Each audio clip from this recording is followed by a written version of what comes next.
Yo, what's going on, guys? Winter Kills here, and welcome back to a brand new post-commentary locals feature match. Here we are in round 2 for this sort of new format mega tournament that my locals hosted recently. And we've got Fire Kings versus Rescue Ace. The domination of fire decks continues here in 2024. I mean, it's no surprise, especially with the new Snake Eye support that we'll be getting. Fire decks are only going to be continuing to eat very well, as they say, with all this really strong support. But yeah, I mean, I honestly don't really mind seeing the Fire King deck play. I think, you know, myself included, along with everybody else, is kind of a little tired of seeing Rescue Ace. It's definitely, I think, one of the more boring decks to watch this format. And it's a little unfortunate to see that the deck is going to continue to dominate, even with the recent hits that it has. If you want to call it a hit, more like a slap on the wrist with Airlifter just going to 1. You know, but it is what it is. Interesting to see some more of the Snake Eye cards actually being utilized in this particular Fire King list from my friend Colin, aka C Goody. You guys may recognize that name, the Sword Soul Master, then went on to play Cash, and then played Manadium for a bit, and then now I believe they're on the Fire King deck. I think Fire King was one of their favorite decks from way back in the day, and yeah, I think it is. I think it was. Maybe it was Fire Fist, but they do really like the Fire King deck quite a bit, and it's definitely fun to watch play, especially the way that he plays it. The Flambers there with the Snake Eyes Flambers, not something you really see all that often. I mean, when we look at like the Snake Eye stuff, you always ever just see Diabellstar and then the 4 spells, you know, the 3 Sinful Spoils and the original. So it's cool to see like all the other cards in play here, and Flamber's just soul charging back to level 1s when it hits the grave. And we're gonna see him link climb all the way into Heat Soul here as well, which kind of threw me for a loop when I was first editing this. Like, wait a second, we're ending on a Heat Soul? But you know, it kind of makes sense, I guess. The link climb. It's also a fire monster too, which I don't really think has anything to do with it. It's just a nice Link 3 to be able to get into to gain some card advantage. A pseudo Pot of Greed at the cost of 2,000 life points and a turn. So I guess it's not really that much close to Pot of Greed, but you get what I'm saying. But either way, we're going to see our Rescue Ace Duelist here lead off with Fenrir, then the normal summon of Impulse, followed by an effect of Fire Engine in the hand to go ahead and special summon itself, since a Rescue Ace was normal or special summoned. And it looks like our Fire King player has quite a bit of hand effects in hand. I know some of the Fire King monsters, which I am still desperately trying to learn and memorize what they do.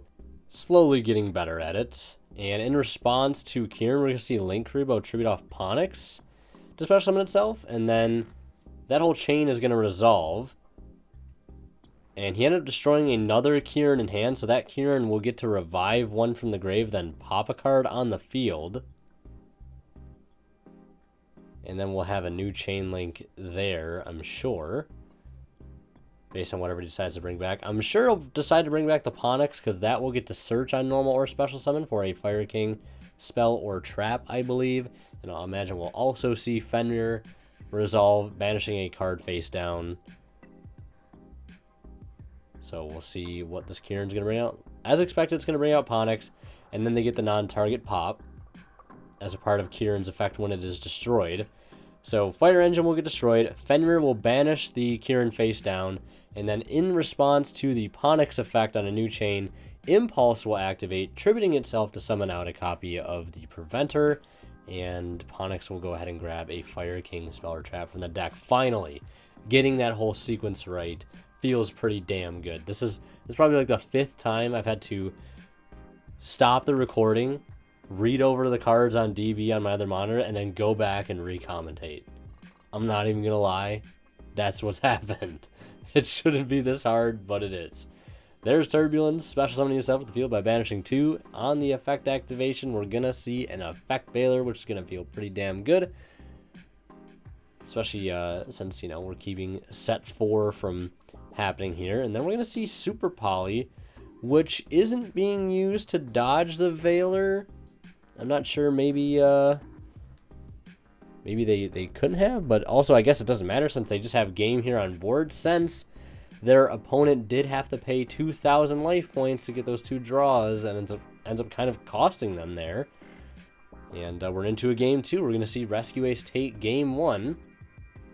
It is really cool to see, though, that the Fire King deck can just kind of out of nowhere pop off of just one Kirin effect. So we're going to see Fire King's lead with Sanctuary grabbing Field Spell. Field Spell is going to blow up Ponix to add the Garunix, the Sacred Fire King Garunix. That'll get the special summon itself to the field since a fire was destroyed. And then they're going to get to destroy one from the deck. A Beast, Beast Warrior, or Winged Beast. And then it's going to gain the attack. So they're going to destroy Arvada. When Arvada hits the grave, it can bring back the Ponix. But its effects are negated and will get destroyed during the end phase. So it's not going to do anything right now. So they're going to go ahead and link 2 into Sunlight Wolf. Normal summon Ponix, Chainlink 1 Ponix, Chainlink 2 Sunlight Wolf, I imagine. And the Sunlight Wolf will get to add back a fire from the grave. They're going to add back the Arvada. Ponix is going to go ahead and secure a Fire King spell or trap. We're linking into Linkuriboh. And you might guess it here. Looking very familiar to game 1. Going into the Decode Talker Heat Soul. Paying a rack immediately. Going for that draw 1. Sending a card, which is most likely the Skyburn. And passing turn. Skyburn. Pretty cool piece of searchable interruption.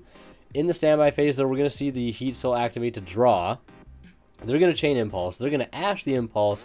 They're going to chain Want to go ahead and grab Diabellstar. So they turn off the Impulse, that free special summon, and they'll still get their draw. Diabellstar will summon by sending off a copy of Extinguish. And Diabellstar is going to attempt to set on summon. It will go ahead and resolve. You can see a Cosmic Cyclone there in the deck now for Rescue Ace. And on the resolution of the Diabellstar effect, we're going to see Kirin activate here. So we're going to start popping off, and you're going to see just how explosive the Fire King deck can be. No pun intended. So they're going to blow up the Arvada with the Kirin. And Kirin, well, Arvada will bring back the Ponix, and the Sacred Fire King Garunix will bring itself back from the grave because something was destroyed.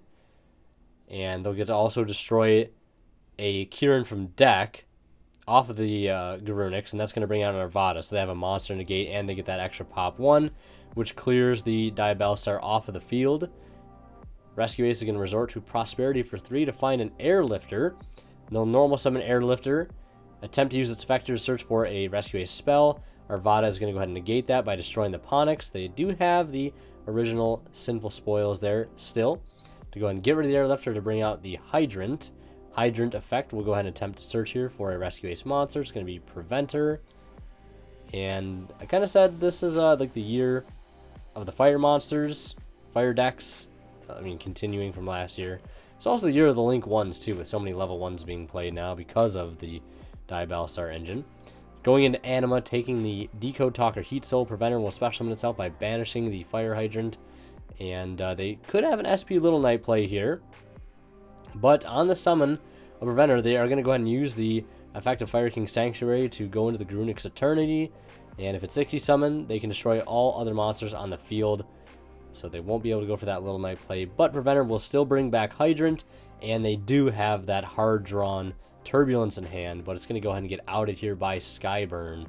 And Skyburn basically says you can target an equal number of Fire King monsters you control, and cards your opponent controls, destroy them. So they get to blow up the Turbulence before it can resolve its effect. And they'll get to blow up their Garunix Eternity, which will float, bringing back, I believe, Fire Kings from the grave up to the number of materials that it had. So 2 in this case. So they'll bring back Kirin and Arvada. They're going to go into Typhon as sort of a last-ditch resort, running over the Kirin and then bouncing back the Arvada. Standby phase, Ponix is going to come back to the hand because it was destroyed. That free recursion kind of reminds me of Rickapetal, and there's Fenrir now as well. And normal summon Arvada, and Arvada is going to go ahead, well, now they're using Field Spell to blow up Barong, to go ahead and search, and that Sacred Fire King Garunix in Graveyard keeps coming back every time something gets destroyed, and they'll get destroyed from deck 2, the Arvada, which is also going to allow them to bring back one as well. And they're going to bring back the Exceeds, which immediately checks the Typhon at 3k, And we're going to see Fire Kings take it. Rather a nice game there in game 2, seeing Fire Kings just kind of literally out of nowhere just pop off of a couple effects, swarming the entire field during the opponent's turn too. Very cool to see. So we're going to see Rescue Ace go first here, draw phase for the Wanted, and Specialman Fenrir effect going to go ahead and search, which is going to play pretty hard into Droll. I'm not sure why they Fenrir searched right away. That's just, again, asking to get Drolled. Emergency will bring out the Turbulence, which basically says, hey, imperm me here since I don't have a way to dodge it, and that's exactly what they do. And they'll pass turn on that end board. Things looking pretty good here for Fire Kings if they can make some good progress here this turn while their opponent really doesn't have anything to work with. That beautiful QCR Wanted getting activated in the draw phase there to search out for the Diabellstar. And it looks like that Flamberge hand, which I don't know how too good of a card that is to draw in this particular case. We're going to see them normal summon Ponix. Ponix is going to go ahead and grab the Fire King Sanctuary. We're hooked on Ponix. Activating Sanctuary, that's going to go ahead and place the field spell from the deck, the Fire King Island. Which can go ahead and blow up a card to go ahead and search for a Fire King.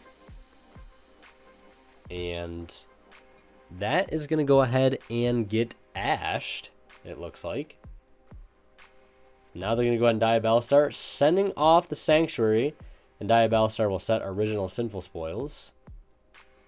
But I was going to say, what other level 1 fire do they have to get here at this point, other than Ponix, now that they already have in rotation? But they do play the Snake Eye Ash, so they do have another target here. So I say that'd be a little awkward. Like, normally the Diabellstar engine would be pretty strong, but if they've already got access to Ponix, kind of like, what good is it? But I forgot that they do play the Snake Eye Ash, and with it the Snake Eyes Flamberge Dragon. And now they're going to go ahead and fire off Prosperity. Banishing, it looks like Typhon, Dingirsu, Heat Soul, Appaloosa, Anima, and it might have been Anima, I can't tell. One other card there. So 6 off the top. Valor, Wanted Lightning Storm, Barong, Prosperity, and Arvada. Those don't look too great at this point. Certainly the Lightning Storm, the Prosperity, not the greatest reveals. Same thing with the Wanted. The Barong can't be good. The Arvada is probably not that great either. And you've probably got to take something like Effect Failure to check the inevitable effect of Turbulence next turn. That's something you definitely don't want to resolve. So they will go ahead and end up taking the Effect Failure. Because again, I think you've got to respect the inevitable Turbulence effect. And now they're going to go ahead and use original Sinful Spoils, sending off the Diabellstar, sending out Snake Eye Ash. And Snake Eye Ash is going to go ahead and add a copy of Ponix. Fenrir on Resolution will go ahead and banish the Snake Eye Ash face down. And now they're just left with one little Ponix on field. Yeah, if it's no more special, we can add a level 1 Fire Warrior or Fire Monster from your deck to your hand, not a Fire Warrior. And yeah, I mean, they definitely had this is one of those hands in Yu-Gi-Ohs that I hate. Yu-Gi-Ohs. One of those hands in this game that I absolutely hate is when you open like all of the perfect ways to stop your opponent, but you just don't have the engine to capitalize on it.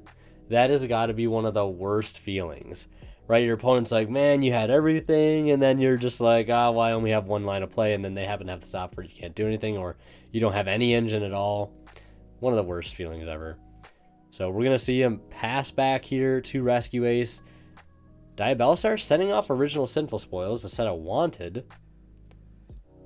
And I assume that they're trying to set up the effect of the Spell Engrave to go ahead and search for a level 1 fire, which can get them access to Hydrant in this scenario, which is pretty crucial. They're going to go ahead and link into Dark here. And Dark's going to take the opponent's Diabellstar. Gotta love when Dark is super prominent in every single deck. Now, because of that, lingering Dark monster that pretty much everyone is playing, at least in the top decks, going into Selene, not a card we've seen in a long time, bringing back that Spellcaster, and then Link climbing into Access Code here. So what I imagine they're trying to do is trying to force out that Effect Failure that they know they have by saying like, hey, if you don't Veil this, then I kind of just have game here, right? I mean, they have 53 with the access code, targeting that Selene, and then 24 from Fenrir. They will Veiler it on resolution of access code's effect, and Fenrir will go ahead and banish the Ponix face down, and now they're going to use the effect of the spell Engrave to go ahead and search for Hydrant, and then go ahead and put back and draw one. And then normal summon Hydrant, and Hydrant effect is going to go ahead and search here for a copy of Preventer, and this is how we're going to get that Turbulence back on field now that we've forced that pesky effect Veiler out of the hand here. Certainly had to make him work for it, but not too hard, as they're going to be able to easily sort of get back into the Turbulence and still have enough gas probably to go for game here. They're linking into Salamangreat Sunlight Wolf. Preventer will bring back the Turbulence, and Turbulence will go ahead and set 4 here. And things were looking good to start here for Fire Kings, but the tables have certainly turned, setting 4 and going into battle phase. 24, 3K, 24, and 1800, I believe, from the Sunlight Wolf. And that's going to do it. We're going to see Rescue Ace take the match 2-1 there. And last but not least, a big shout out goes to our current Divine level channel members, who are Ponystart, Cadillac, Screen, Misfid, HCH Cyber, and our newest Divine level member, Robin's Assistant. Thank you guys so much as always for extremely kind and very generous support of the channel.